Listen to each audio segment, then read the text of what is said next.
guys, how you guys doing? As you guys know, this is a complete update for the Nissan Xterra with the engine 3.3 liters V6. This is the engine number VG3E3E.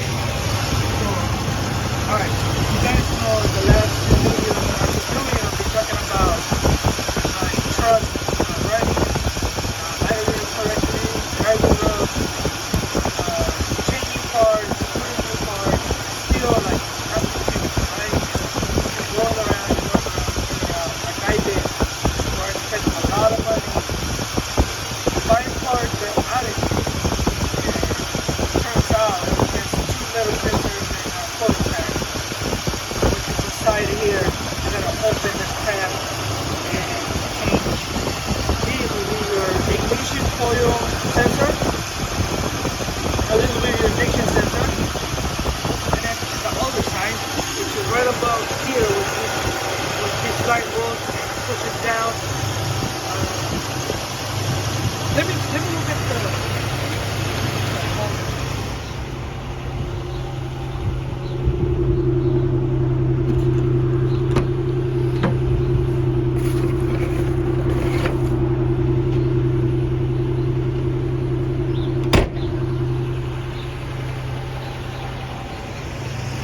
Alright, so you guys can understand what I'm talking about, right? So your coil pack will push the spring,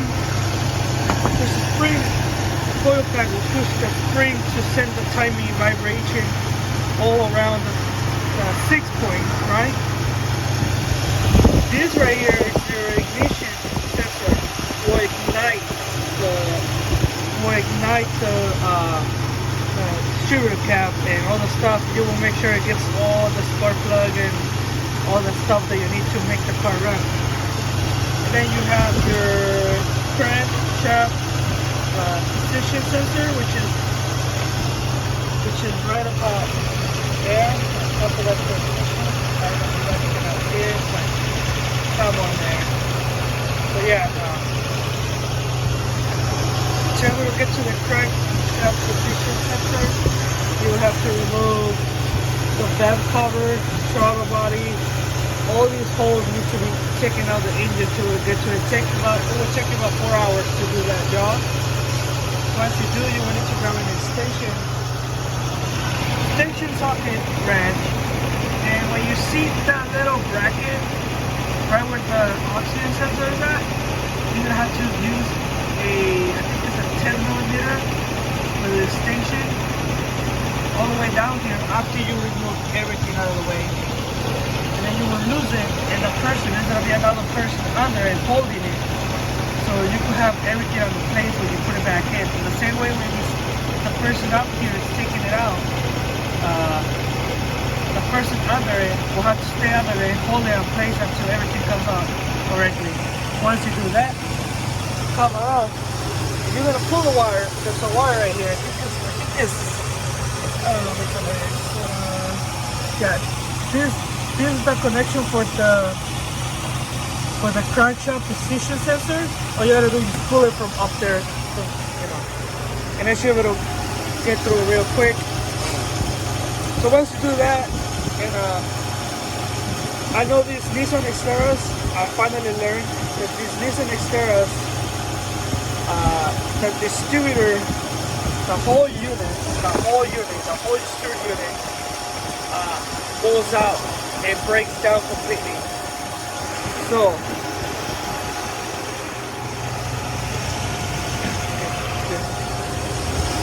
you will need to buy a new one, else the car will never run or start or it's gonna be drivable.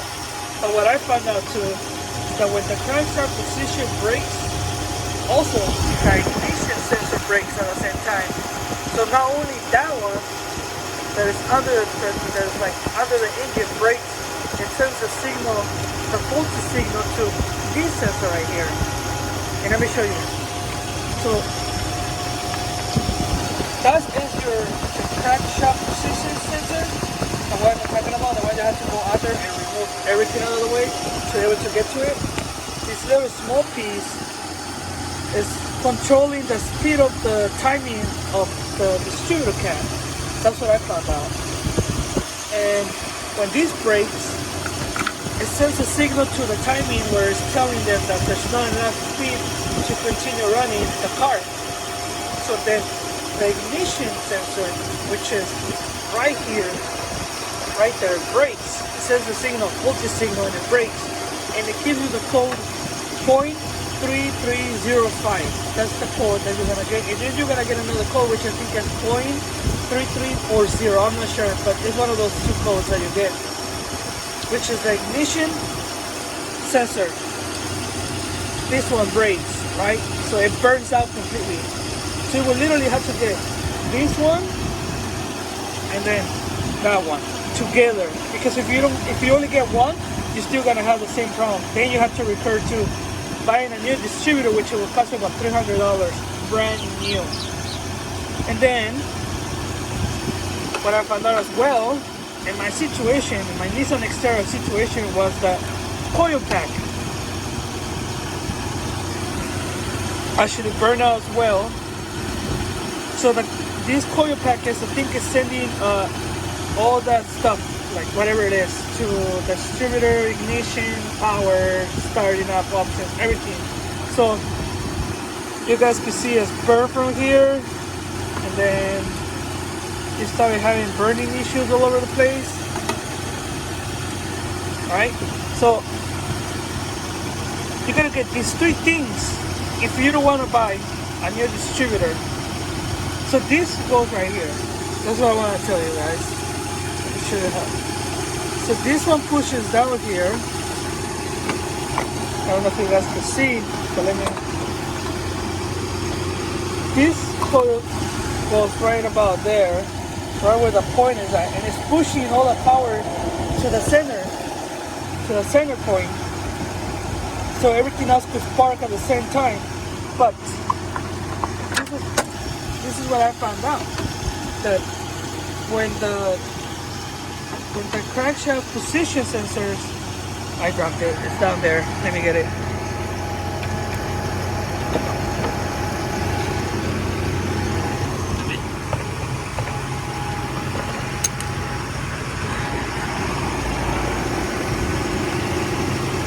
So this is what I found out. Sorry about that, I just dropped my stuff. Didn't want to get it, but this is what I found out. So these three things will fail exactly at the same time. And there's no out of way, like there's no way out of it. Like you can't fix it like, oh, what if I buy this? This is a brand new rotor cap. I just bought it like maybe 2 days ago. But look at how bad it got. Look at inside, it's so scratched. That's how bad it is.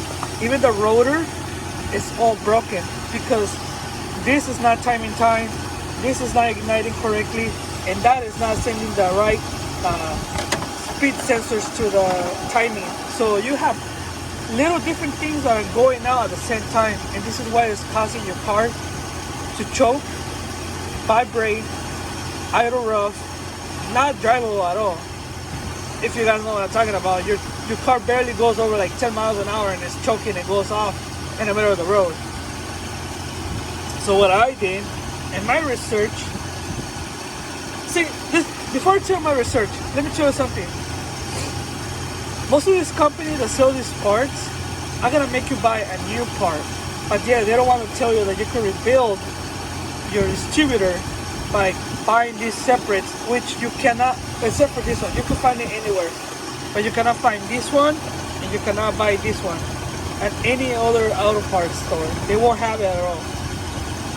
You can even go to Amazon or eBay, and they won't have it at all. They won't have it at all.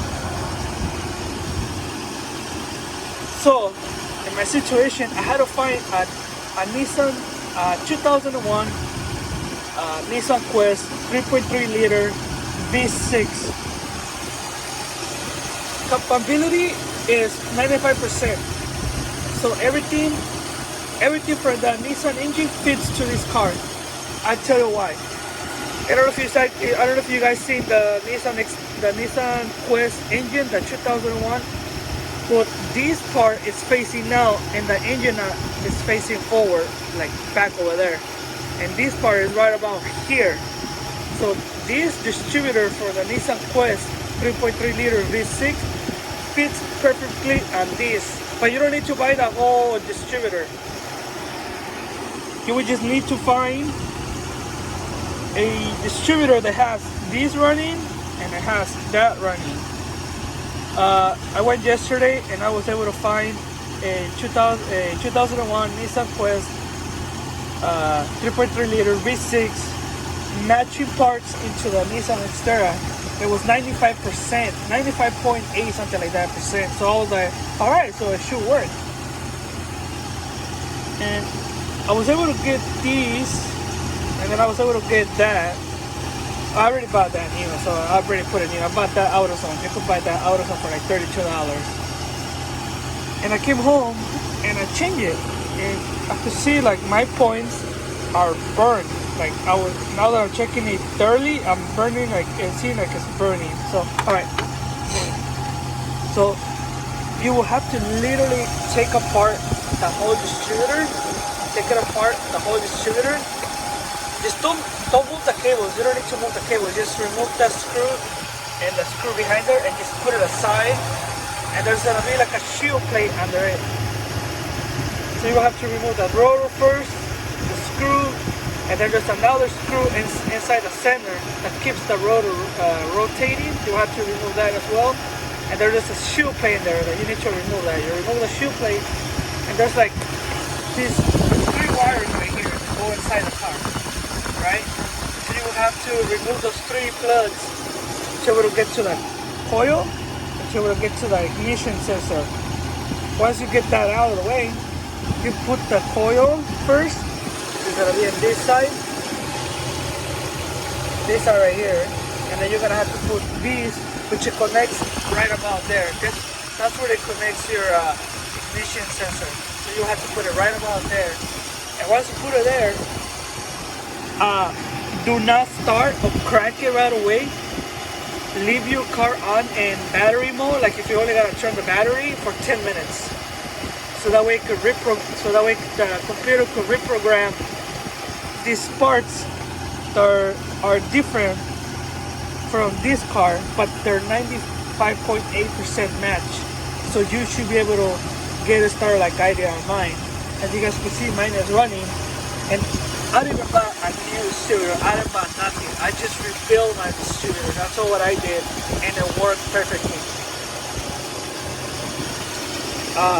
You guys can see my time is perfect. It's not jumping. It's not shutting off. It's not idly rough. It's right in the middle of everything. That's where you want to keep it. Another thing is that what I was saying in the last video is that you gotta, when you first start this car, you gotta rev it. Your revolution per minute gotta be between 3,000 and 4,500, and leave it there for like at least. Just hold the pedal gently. Leave it there for like at least maybe a minute, the maximum. And then rev your car. Like if you're gonna rev it like this, start revving it like 3 or 4 times, maybe 6 the most times that you could do. Just rev it 6 times, and then after that, just let go of the pedal, and it should stay like the way my car is staying, like this, idly, not shutting off, doing what it's supposed to be doing, doing everything,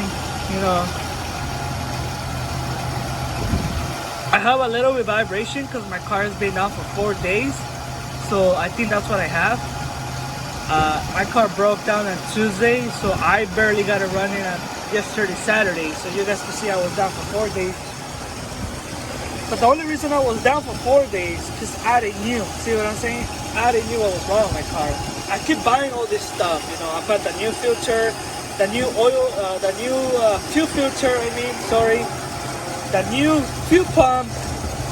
I bought all the stuff, even the fuel regulator. I bought it. Thinking it was that. I always thought it was fuel, but it was never fuel. It was always these parts that I couldn't figure out what they were and why it was causing it. So, if you want to rebuild your car, you want to rebuild your distributor for your Nissan Xterra 3.3 liter B6. All you need to do is find these two parts, and that should be able to fix your problem. There's a little seal inside the distributor sets, and there's little berries in there. That seal sometimes breaks off. You can take it out and nothing will happen. I left mine in there, but I think it started to come out loose. So I might have to take it out apart again, and then take the little seal and then just throw it out and then leave it the way it is. But yeah, that'll be it, guys. I mean, if you got any questions, just let me know. But you gotta find a 2001